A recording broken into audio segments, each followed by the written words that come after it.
Shalom Bapak Ibu Saudara yang terkasih. Halo. Selamat pagi. Selamat berjumpa kembali pada ibadah online pagi hari ini. Mari kita bersama-sama, kita satukan hati kita. Sebelum kita mulai ibadah pada pagi hari ini, mari kita berdoa. Tuhan, terima kasih karena kasih setiamu sepanjang hari ini, sehingga kami boleh berjumpa melalui ibadah online ya Tuhan. Kiranya Engkau terus mengurapi setiap kami, meskipun kami di tempat yang terpisah. Kiranya urapan-Mu terus atas kami ya Tuhan. Dan sebentar kami akan memulai, kiranya Engkau berkati dari awal, pertengahan hingga akhirnya nanti ya Bapa. Terima kasih Tuhan, kami menyerahkan seluruh ibadah ini ke dalam tangan kuasa-Mu saja. Dalam nama Tuhan Yesus, kami sudah berdoa dan mengucap syukur. Haleluya. Amin.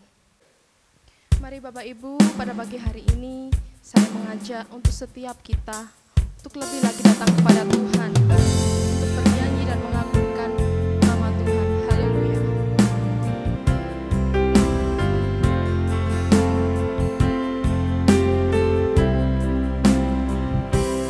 Ya Tuhanku, aku hendak bernyanyi bagimu selama aku hidup. Ya Allah,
menjalankan ibadah ini.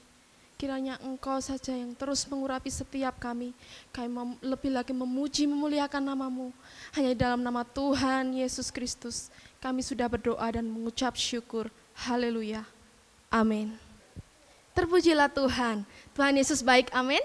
Amin. Mari kita pujikan lagu ini. Tiada berkesudahan kasih setiamu Tuhan. Haleluya.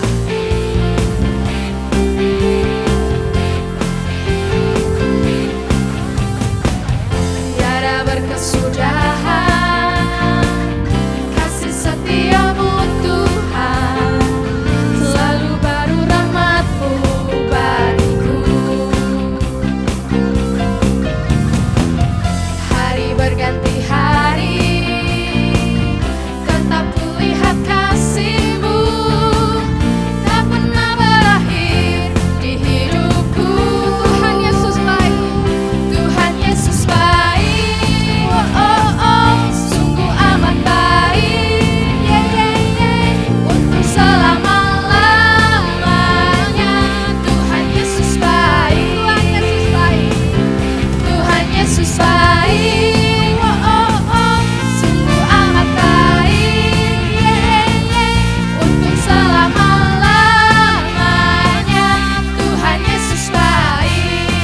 Tiada berkesudahan, tiada berkesudahan kasih setiamu Tuhan, selalu baru rahmat-Mu bagiku. Hari berganti hari, tetap kulihat kasih-Mu, tak pernah berakhir di hidupku. Tuhan Yesus baik, Tuhan Yesus baik. Oh, oh, oh, sungguh amat baik, yeah, yeah, yeah. Untuk selama-lamanya. Tuhan Yesus baik, Tuhan Yesus baik, Tuhan Yesus baik. Oh, oh, oh, sungguh amat baik, yeah, yeah. Untuk selama-lamanya. Tuhan Yesus baik, Tuhan Yesus baik. Oh, oh, oh, sungguh amat baik, yeah, yeah. Untuk selama-lamanya. Tuhan Yesus baik, Tuhan Yesus baik. Oh, oh, oh, sungguh amat baik, yeah, yeah. Untuk selama-lamanya. Tuhan Yesus baik, dari selama-lamanya sampai selama-lamanya. Untuk selama-lamanya. Tuhan Yesus baik. Haleluya, haleluya, haleluya. Terima kasih Tuhan. Ya Tuhan, bila hari-hari ini kita diizinkan sesuatu hal terjadi dalam hidup kita, tapi kita percaya semua hanya untuk kebaikan kita. Haleluya.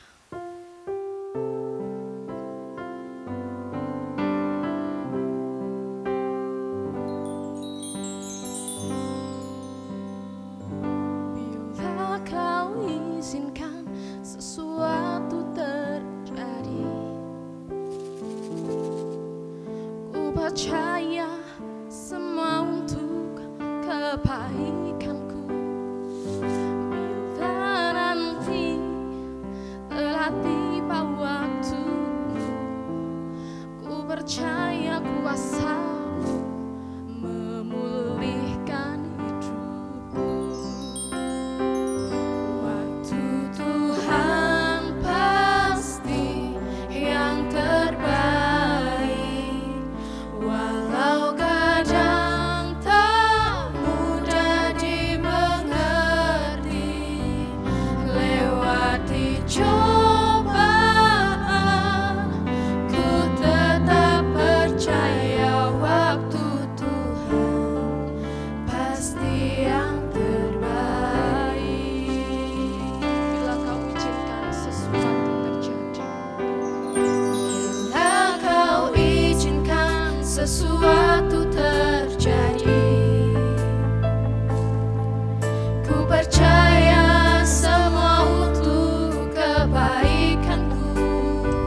pagi hari ini kami telah memuji memuliakan nama-Mu. Kiranya Engkau terus memberkati setiap kami.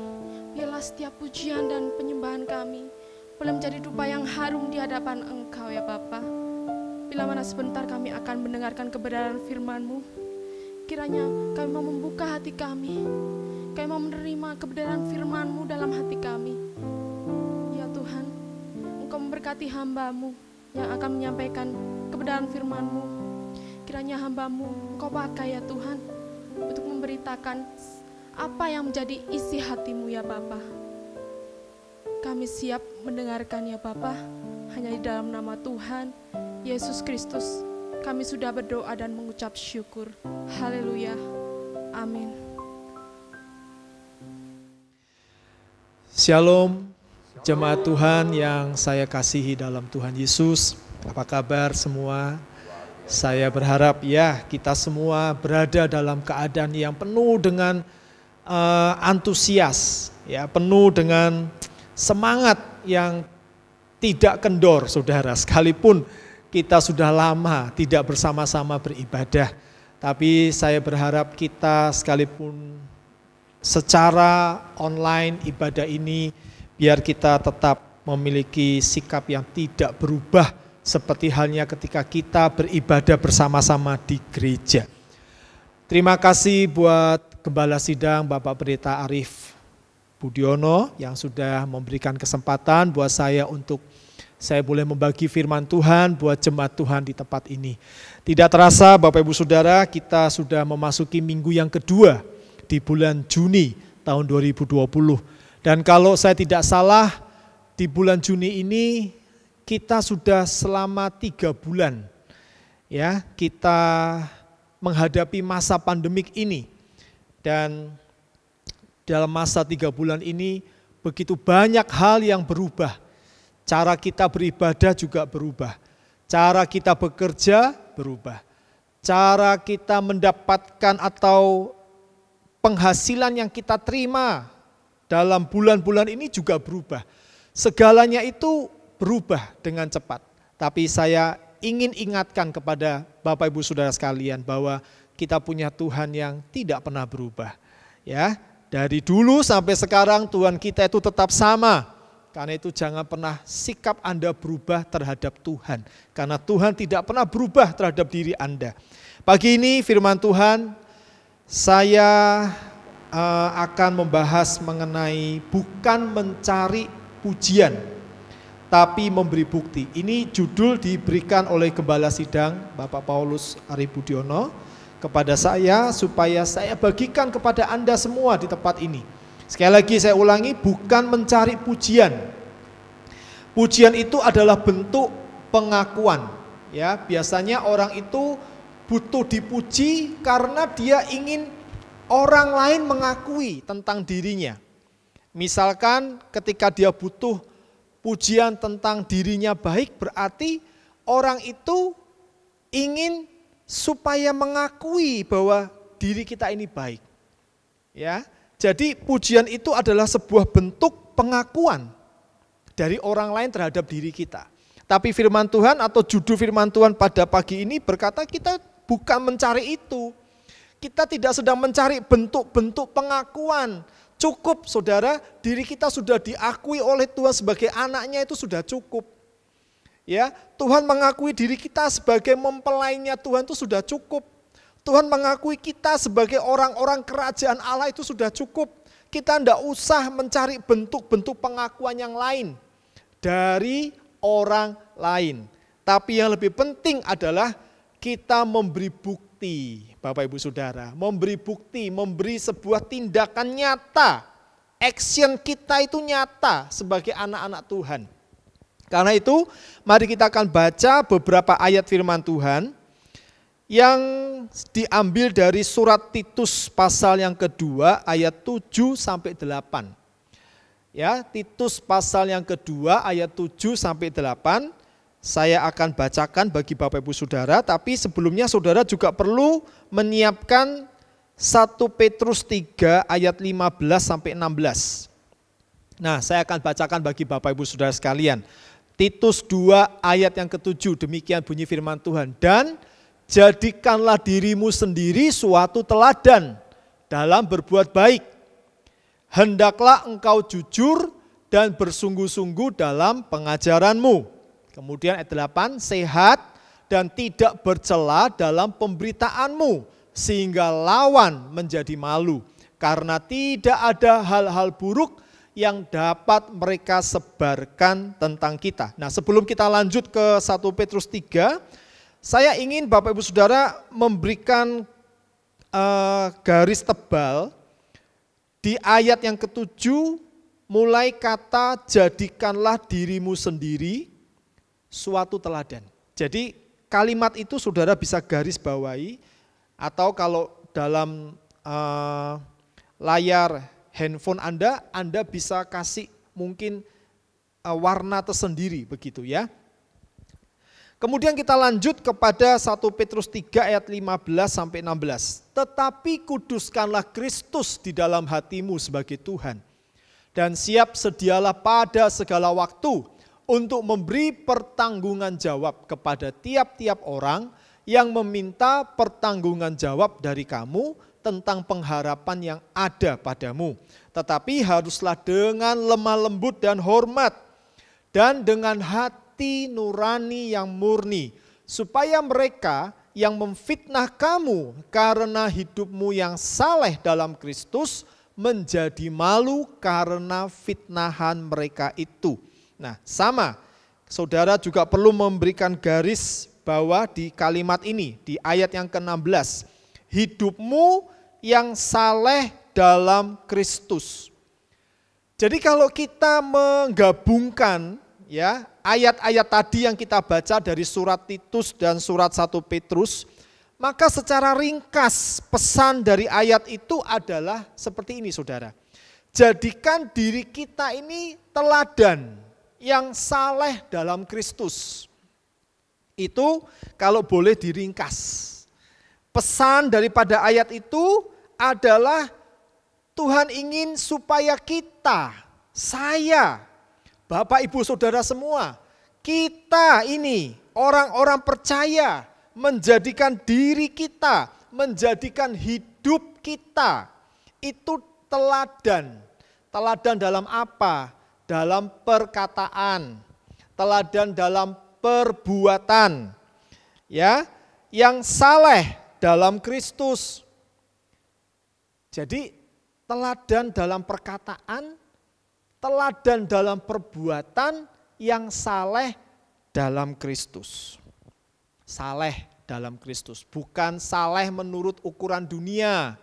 Teladan dalam perkataan dan perbuatan yang menurut dunia, ukuran dunia, bukan. Tetapi menurut kesalehan dalam Kristus. Nah, jadi keteladanan ini bukan hanya bicara tentang hal-hal yang sifatnya rohani, saudara. Tapi juga saya ingin tentunya firman Tuhan juga mengingatkan agar keteladanan itu juga dalam hal jasmani. Ya, keteladanan itu dalam hal jasmani. Jadi kalau saudara selama ini sebagai orang Kristen berkata, yang penting itu kan kehidupan secara rohani. Bukankah yang penting itu hidup di gereja secara rohani, tapi di luar sana lainlah. Mana bisa saya kerja jadi teladan, mana bisa orang lain juga seperti itu kok, berbuat curang, ya, orang lain juga berbuat hal yang enggak benar. Ya, dikit-dikit lah ikut dengan mereka. Bapak Ibu Saudara yang terkasih dalam Tuhan, ingat loh, kita ini sebagai orang Kristen, orang percaya, anak Tuhan. Keteladanan itu enggak boleh hanya cuma di gereja. Padahal di gereja itu kan cuma berapa sih dalam satu minggu. Mungkin kalau gereja ini sebelumnya ada ibadah-ibadah, bukankah tidak setiap hari kita ada di gereja? Lagi pula kalau kita di gereja cuma paling 2 jam. Ya, tapi kalau di tempat-tempat kerjaan, kita bekerja 8 jam dalam satu hari. Dan itu selalu setiap hari, saudara. Setiap hari kita dilihat oleh orang dalam pekerjaan kita. Kalau Anda di toko, kalau Anda di kantor, kalau Anda di tempat-tempat lain, Bukankah banyak orang, bahkan lebih banyak daripada orang gereja yang melihat sikap hidup Anda? Karena itu saya percaya bahwa keteladanan itu harus seimbang, baik secara rohani maupun secara jasmani. Nah, tujuan daripada firman Tuhan pagi ini adalah bukan mencari pujian, tapi memberi bukti sehingga lawan itu menjadi malu. Sekali lagi saya mau bacakan atau saya mau sampaikan, tujuannya adalah bukan mencari pujian, bukan. Tapi memberi bukti, memberi sebuah tindakan nyata sehingga lawan menjadi malu. Kenapa ada kata lawan di sana? Saya juga waktu mendapatkan tujuan khotbah ini, saya juga merenung, saudara. Kenapa ada kata lawan di sana? Ternyata memang, saudara, dalam hidup kekristenan kita itu ada istilah lawan. Lawan itu orang yang berseberangan dengan kita. Bukankah kita juga menyadari ya Bapak Ibu Saudara, di gereja ini ada orang-orang yang berseberangan dengan kita. Kita ini maunya datang lebih awal, ada orang-orang yang berseberangan dengan kita. Tidak semuanya datang ke gereja jamnya lebih awal. Kita mau berdoa, mau sungguh-sungguh berdoa, ada saja orang yang berseberangan dengan kita. Orang itu juga datang doa, tapi enggak sungguh-sungguh. Datang ke ibadah doa, masih pegang HP mungkin, masih pikirannya enggak fokus kepada doa. Jadi artinya dalam hidup kekristenan kita ini ada memang istilah lawan itu ada. Tapi bukan lawan seperti hanya kita harus kemudian gontok-gontokan atau mungkin berkelahi dengan mereka, bukan. Tapi istilah lawan itu adalah orang yang berseberangan dengan hidup kita, dengan kerinduan kita mau lebih sungguh-sungguh kepada Tuhan, selalu ada orang yang begitu. Makanya sering jemaat itu terhambat maju secara rohani karena ulah dari orang-orang dalam gereja yang hanya cuma sekedar berteori, yang cuma sekedar show off, suka pamer, saudara, menunjukkan sepertinya dirinya itu baik, sepertinya dirinya itu peduli, tapi hidupnya enggak jadi teladan. Jadi cuma bicara doang, saudara. Oh, harusnya begini loh, jadi orang Kristen tuh atau ibadah itu harusnya begini. Dalam gereja tuh harusnya begini. Tapi orang itu cuma bicara doang. Atau dia hadir, menunjukkan dirinya hadir di gereja, menunjukkan dirinya ada di gereja, seolah-olah dia peduli. Tapi dia enggak memberikan keteladanan dalam hidupnya.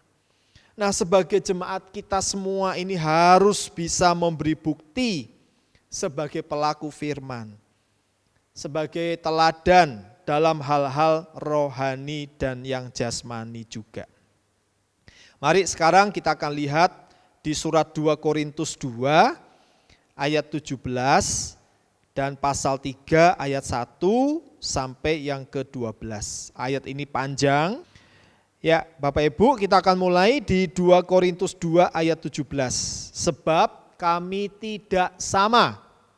Anda perhatikan itu ya, kami ini tidak sama dengan banyak orang lain yang mencari keuntungan dari firman Allah.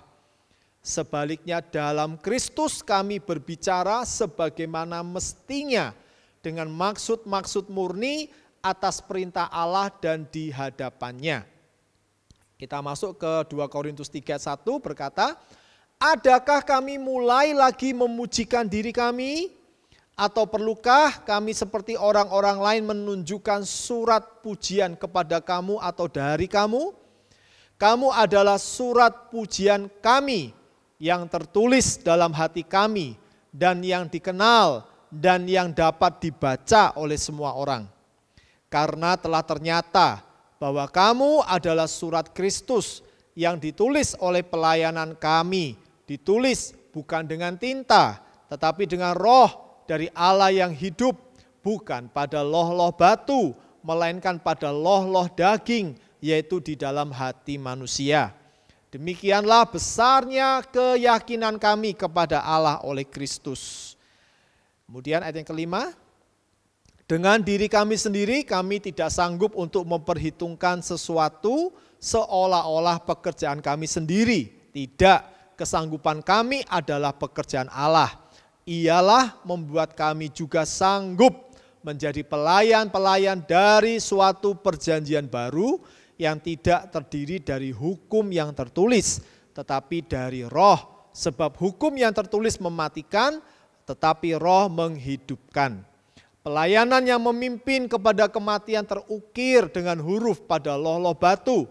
Namun demikian, kemuliaan Allah menyertainya waktu ia diberikan. Sebab sekalipun pudar juga, cahaya muka Musa begitu cemerlang, sehingga mata orang-orang Israel tidak tahan menatapnya. Jika pelayanan itu datang dengan kemuliaan yang demikian, betapa lebih besarnya lagi kemuliaan yang menyertai pelayanan roh. Sebab jika pelayanan yang memimpin kepada penghukuman itu mulia, betapa lebih mulianya lagi pelayanan yang memimpin kepada pembenaran. Sebenarnya apa yang dahulu dianggap mulia, jika dibandingkan dengan kemuliaan yang mengatasi segala sesuatu ini, sama sekali tidak mempunyai arti. Sebab jika yang pudar itu disertai dengan kemuliaan, betapa lebihnya lagi yang tidak pudar itu disertai kemuliaan. Karena kami mempunyai pengharapan yang demikian, maka kami bertindak dengan penuh keberanian. Amin. Nah, Bapak Ibu Saudara, dari ayat-ayat yang tadi kita baca, sekali lagi saya ingin saudara memperhatikan penekanan-penekanan yang saya ingin saudara garis bawahi. Yang pertama di ayat 17 mulai kata kami. Kami tidak sama dengan banyak orang lain, Anda perlu kasih garis bawah itu. Kami tidak sama dengan banyak orang lain. Kemudian di 2 Korintus 3 ayat 2, Anda perlu garis bawahi kata surat pujian. Kemudian juga perlu digarisbawahi mulai kalimat yang dikenal dan yang dapat dibaca oleh semua orang. Kemudian ayat 3 di 2 Korintus 3 ayat 3 dikatakan, atau saudara perlu perhatikan mulai kata roh dari Allah, perlu digarisbawahi, dan juga kata dalam hati manusia. Jadi apa yang tadi saya minta Anda garis bawahi itu menjadi tanda-tanda atau bisa dikatakan aspek-aspek dari seseorang yang memberi bukti keteladanan. Jadi kalau Anda mau menjadi orang Kristen yang memberi bukti nyata kepada orang lain, Anda mau menjadi orang Kristen yang tidak sekedar berteori, Anda menjadi orang Kristen yang tidak sekedar hanya cuma usul aja, tapi Anda memberi bukti, Anda memberi keteladanan. Jadi artinya Anda bicara juga Anda melakukan begitu ya. Anda usul juga Anda mau terjun di dalamnya. Kalau memang itu yang Anda mau, maka tanda-tanda dari seorang yang memberi bukti atau keteladanan dimulai dari yang pertama, ayat 17 tadi itu. Ya, ayat 17. Dan ini saya simpulkan dengan 2 kata. Kalau Anda mau jadi orang yang hidupnya penuh dengan keteladanan, maka yang pertama, Anda perlu menghidupi firman. 2 Korintus 2 ayat 17. Sekali lagi saya ulangi ya. Sebab kami tidak sama dengan banyak orang lain yang mencari keuntungan dari firman Allah. Sebaliknya dalam Kristus kami berbicara sebagaimana mestinya dengan maksud-maksud murni dari perintah Allah dan di hadapannya. Jadi yang pertama ini menghidupi firman. Dalam gereja akan ada lebih banyak orang yang sekedar jadi orang Kristen ketimbang jadi murid Kristus. Apa sih bedanya jadi orang Kristen dengan menjadi murid Kristus? Saudara, kalau di dunia ini mana yang lebih banyak? Kalau mau dihitung mana yang lebih banyak? Orang Kristen yang lebih banyak atau di dalam diri orang Kristen itu ada murid Kristus? Jadi kalau misalkan saudara, orang Kristen di dunia ini misalkan aja lah ya, kita sebut angka 1 miliar. Apakah 1 miliar orang Kristen di dunia ini juga semuanya murid Kristus? Anda bisa jawab. Kalau gereja ini jumlahnya misalkan 200 orang. Anda bisa jawab ya, apakah 200 orang di gereja ini semuanya murid Kristus? Di gereja yang Tuhan percayakan untuk saya layani di kota Jepara, 100-an jemaat di sana. Apakah 100-an jemaat di sana semuanya murid Kristus? Padahal mereka orang-orang Kristen. Saudara, kalau kita membaca ayat yang ke-17 ini, itu sudah menunjukkan saudara. Kalau firman Tuhan berkata, sebab kami tidak sama dengan banyak orang lain. Ini orang lain mana yang dimaksud? Bukan orang lain di luar sana. Bukan orang lain artinya orang yang tidak percaya. Karena dikatakan yang mencari keuntungan dari firman Allah. Berarti orang lain atau banyak orang lain yang dikatakan oleh ayat ini, orang yang tahu tentang firman Allah. Orang yang ngerti tentang firman Allah. Tapi banyak orang lain itu mencari keuntungan dari firman Allah. Jadi ayat ini ditujukan kepada internal kita. Dalam gereja, dalam kehidupan orang Kristen. Makanya tadi saya berkata dalam gereja ini akan ada yang lebih banyak yang sekedar jadi orang Kristen ketimbang jadi murid Tuhan itu sendiri. Karena itu periksa Bapak Ibu diri kita masing-masing. Apakah saya ini sekedar jadi orang Kristen atau saya ini benar-benar telah menjadi murid Kristus? Ya Bapak Ibu Saudara, apakah kita ini sekedar jadi orang Kristen? Celaka Bapak Ibu Saudara kalau kita ini hanya sekedar jadi orang Kristen. Paulus dan para rasul lainnya berani menilai bahwa diri mereka itu tidak sama dengan banyak orang lain. Perhatikan itu, kami tidak sama. Kami itu siapa? Rasul Paulus, para rasul-rasul yang lain itu berani berkata kami enggak sama dengan banyak orang lain yang mencari keuntungan. Yang banyak itu adalah orang-orang yang mencari keuntungan dari firman Allah. Artinya apa sih mencari keuntungan dari firman Allah? Saudara, kita semua punya Alkitab ya. Alkitab kita ini tebal sekali.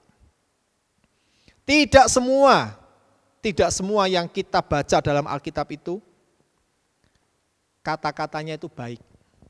Artinya yang menyenangkan, yang enak kita baca. Ada kalanya firman Allah menegur kita dengan keras. Ada kalanya firman Allah menyuruh kita bertobat dengan sungguh-sungguh. Tapi ada kalanya firman Allah memberikan kalimat-kalimat yang indah-indah, yang manis-manis.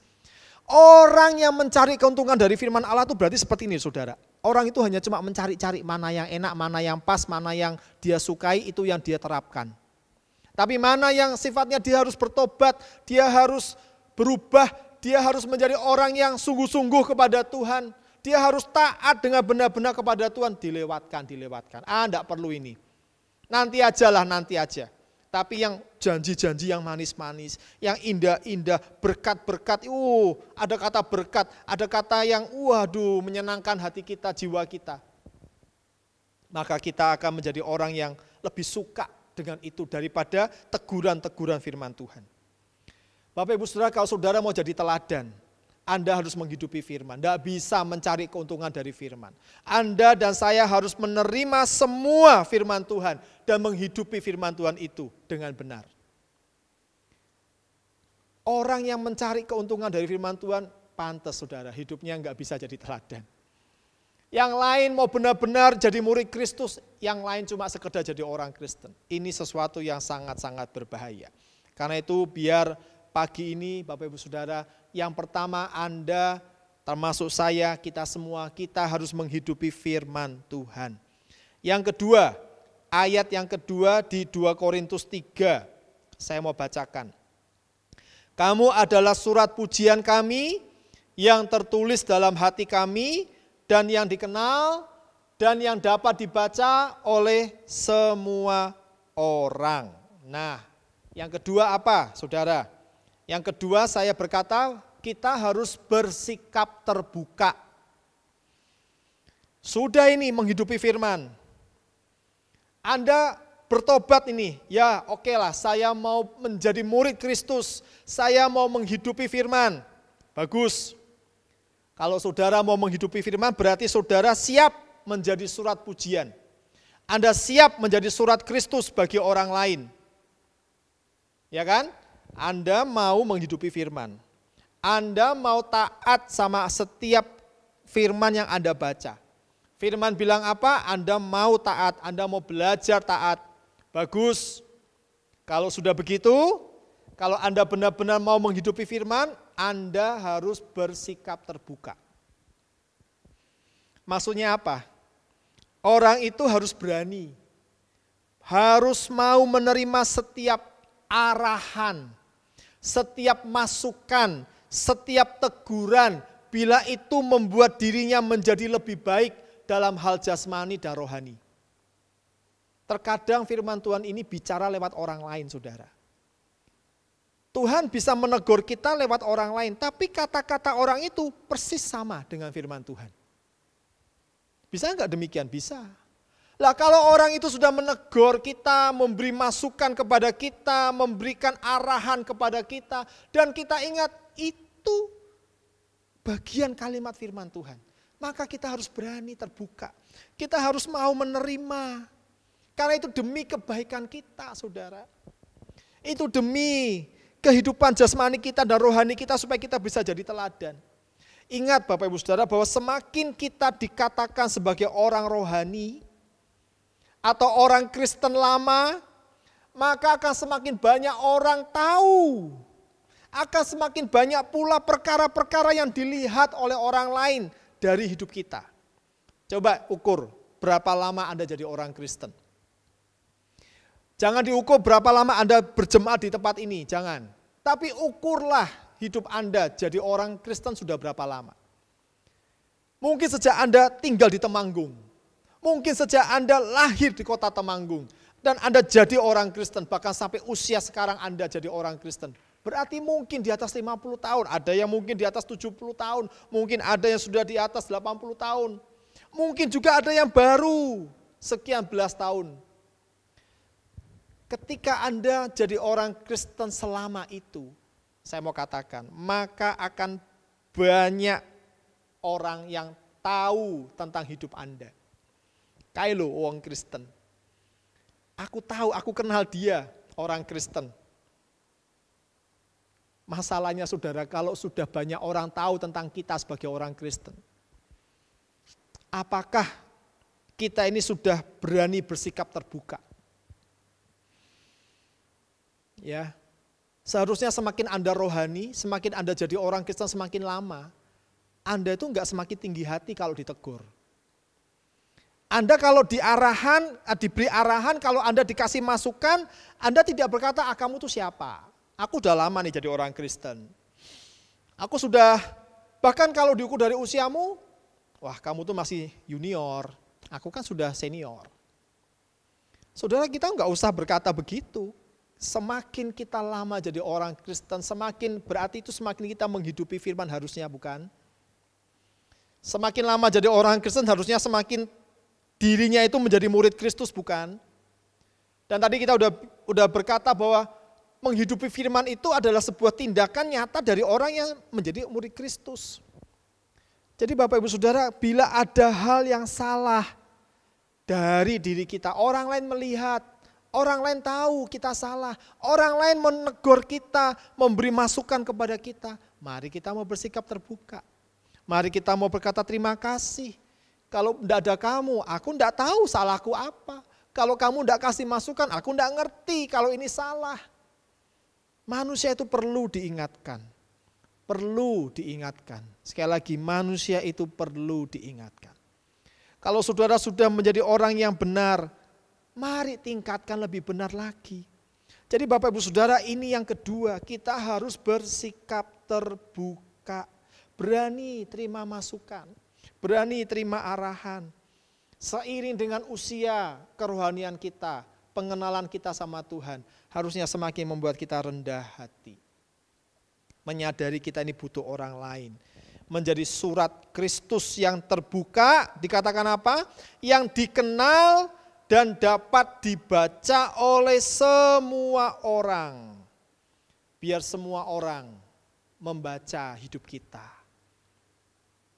Ya, terkadang ya Bapak Ibu Saudara, kalau saudara membaca koran, membaca berita, kita menemukan ada kalimat-kalimat yang menyenangkan, tapi ada kata-kata yang membuat kita tidak srek, tidak senang.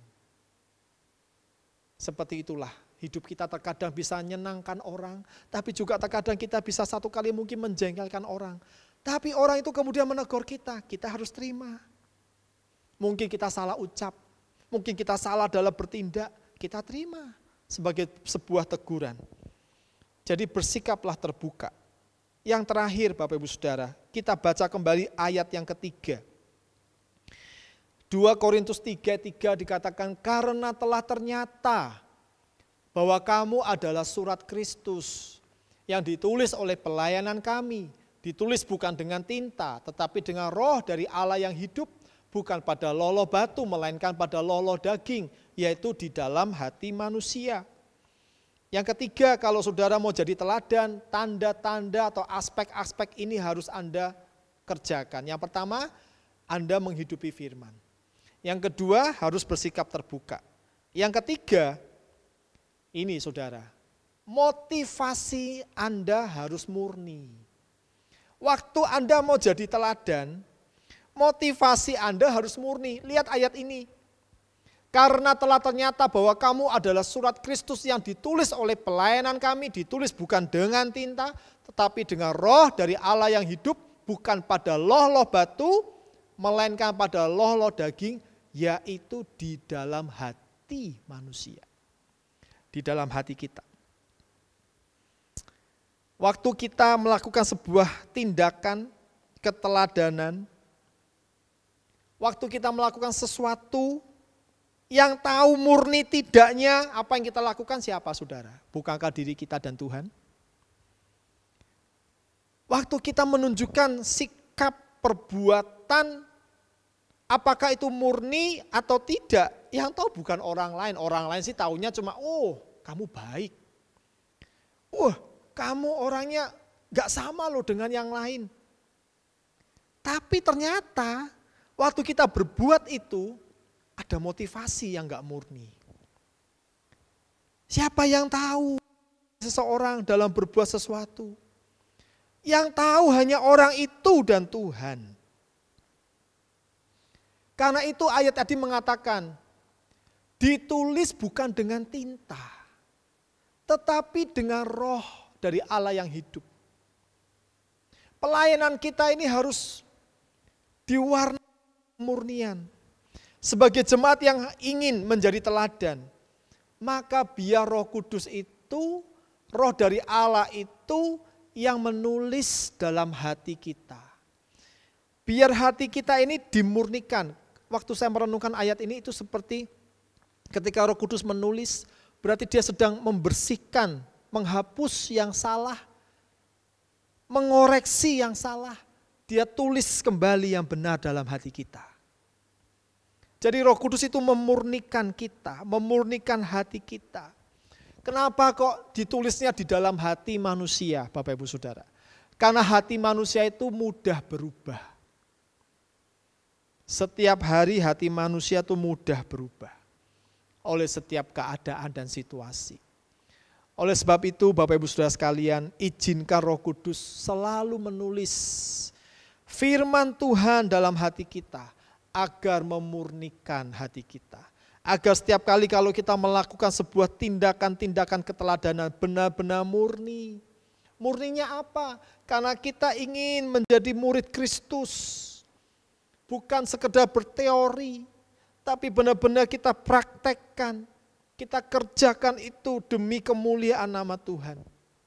Oleh sebab itu 3 hal ini Bapak Ibu Saudara yang terkasih dalam Tuhan. Mari kita mau belajar ingat baik-baik. Keteladanan itu hanya bisa kalau kita menghidupi firman.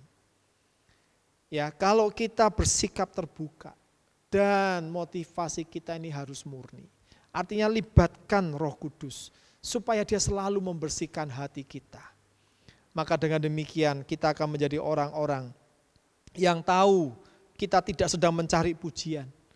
Tidak perlu mencari pujian, tidak perlu mencari bentuk-bentuk pengakuan, tapi kita memberi bukti yang nyata.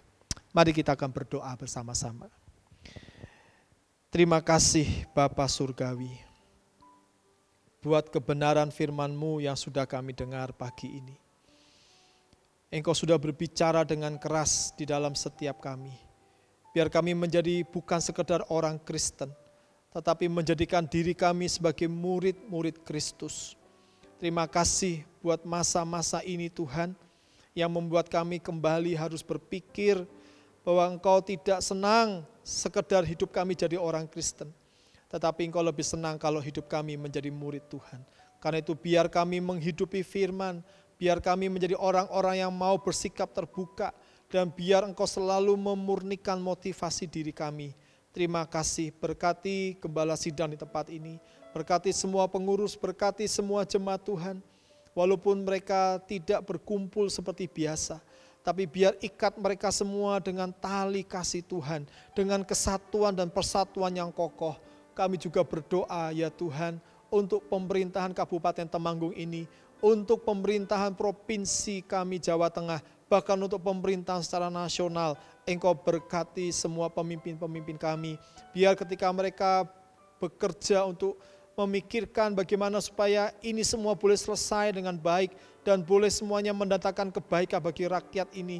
Kiranya Engkau memberikan hikmat kepada mereka, memberikan roh takut akan Tuhan kepada mereka, agar mereka boleh Tuhan mendapatkan pencerahan daripada Tuhan, dan langkah-langkah yang mereka ambil tidak salah, tetapi semuanya akan menjadi langkah-langkah yang benar, dan itu membawa kebaikan bagi setiap umat-Mu, bagi setiap rakyat Indonesia juga Tuhan. Terima kasih kami serahkan sekali lagi kehidupan masing-masing kami, dan kalau sebentar kami akan menyelesaikan ibadah online pada hari ini, sebelum kami akan melakukan atau melanjutkan kegiatan aktivitas sepanjang hari Minggu ini, Tuhan Engkau akan memberkati kami semua.